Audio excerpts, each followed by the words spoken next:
Great Victory for Humanity as European Royals Reject Rothschilds, by Benjamin Fulford.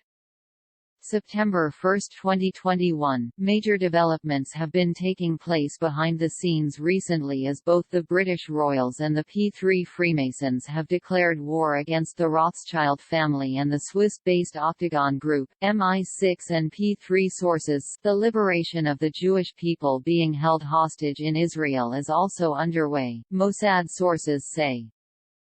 When the dust settles, this will completely change the UN, the IMF, the World Bank, and even the ruling hierarchy of monotheism itself.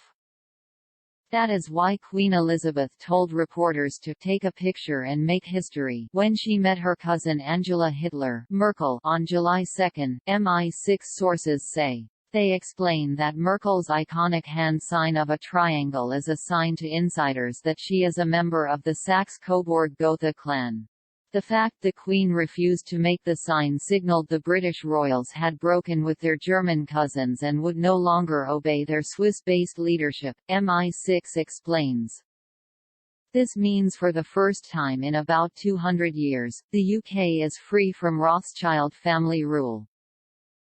That is because the Rothschild family has been intimately intertwined with the Saxe-Coburg-Gotha royals since before the Napoleonic Wars.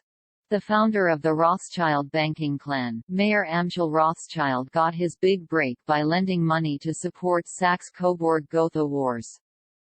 His son Nathaniel famously took over the Bank of England via clever insider trading based on knowledge Napoleon had lost the Battle of Waterloo.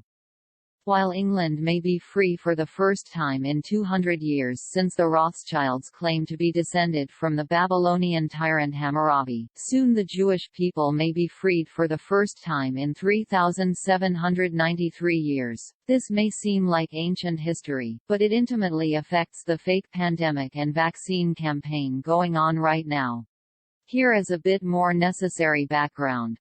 Queen Victoria's mother was a Saxe-Coburg-Gotha and she married her first cousin Albert, another member of this clan. Both Merkel and Queen Elizabeth are descendants of Queen Victoria, and so is Hillary Clinton. Many other members of this bloodline are in positions of power throughout the West.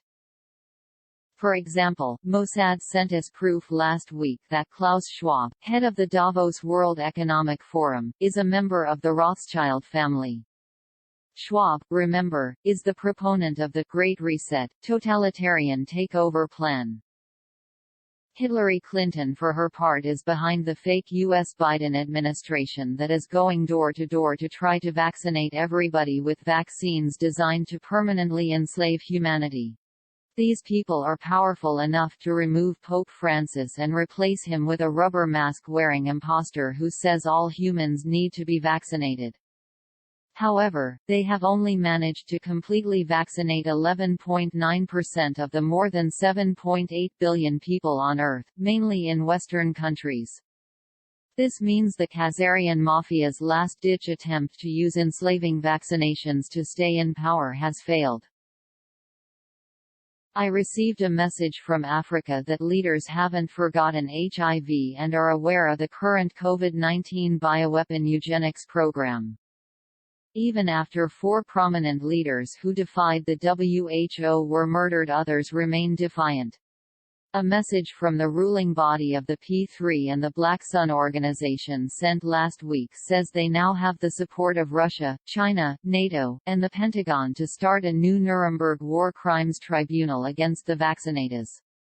When asked about the Pentagon, they said, "Yes, don't worry, Villa Farnese. These are the controllers of the military-industrial complex." MI6 explains, the world is in an undeclared state of war now. Legal and forensic evidence has established the fact that an experimental medical device is being used in a state of war. We have advised the British Armed Forces to pivot to military martial law to counter the illegal at international law medical martial law. We would fully support a Nuremberg trial on the vaccine stuff. It is now certain the Rothschild, Rockefeller-Khazarian mafia group will have their control of the world's central banks and the Fortune 500 companies taken away from them. What is yet to be determined is exactly what will replace their rule. However, the following Gesera proposals give a hint as to what to expect. Zero out all credit card, mortgage, and other bank debt due to illegal banking and government activities. Abolish the income tax, abolish the IRS. Employees of the IRS will be transferred into the U.S. Treasury National Sales Tax Area, return constitutional law to all courts and legal matters. Monitor elections and prevent illegal election activities of special interest groups. Forbid the sale of American birth certificate records as chattel property bonds by the U.S. Department of Transportation. Initiate new U.S. Treasury bank system in alignment with constitutional law. Cease all aggressive, U.S. government military actions worldwide. Establish peace throughout the world.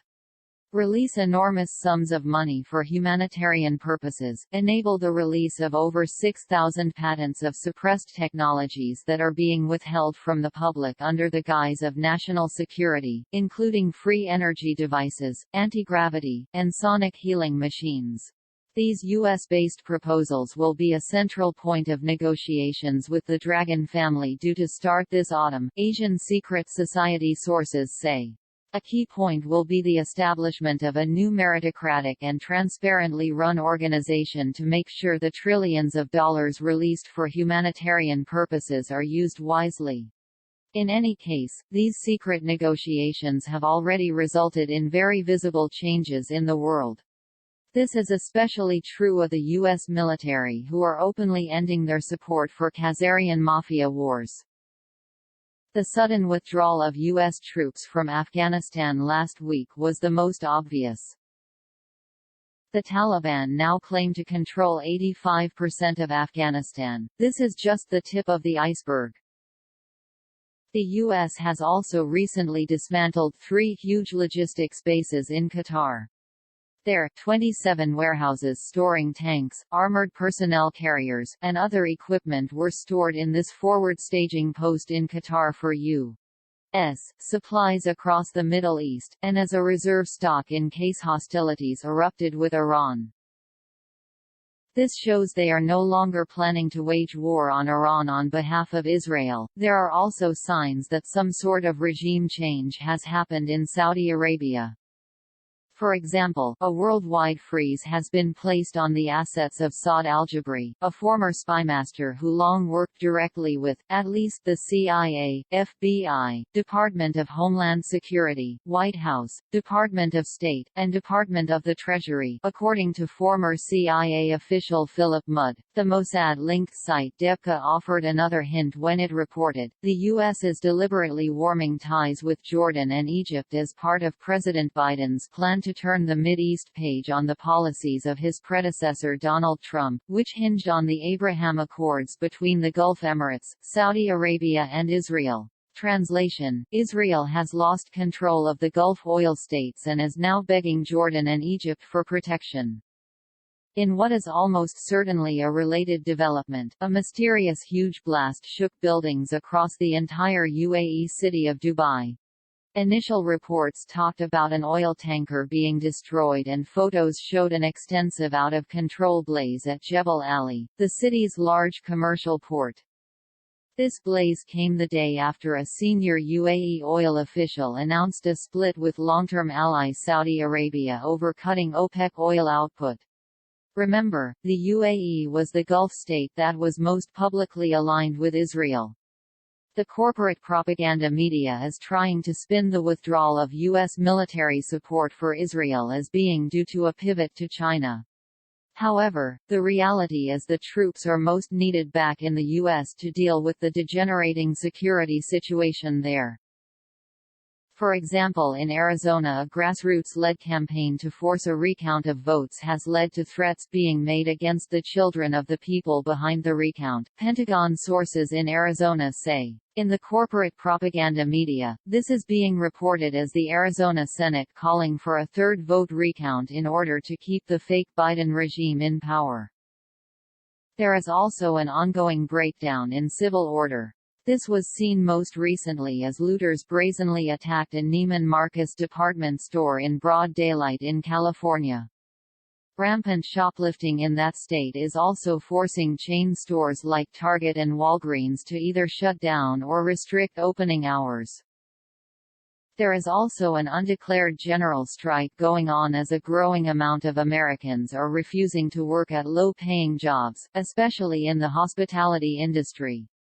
The accelerating inflation is yet another sign of regime breakdown in the U.S. There are widespread predictions this summer will feature food and water shortages, power failures, soaring crime rates, uncontrollable wildfires, etc. Hopefully, the U.S. military, the last institution trusted by the American citizenry, will get off its heavy butt and start taking control.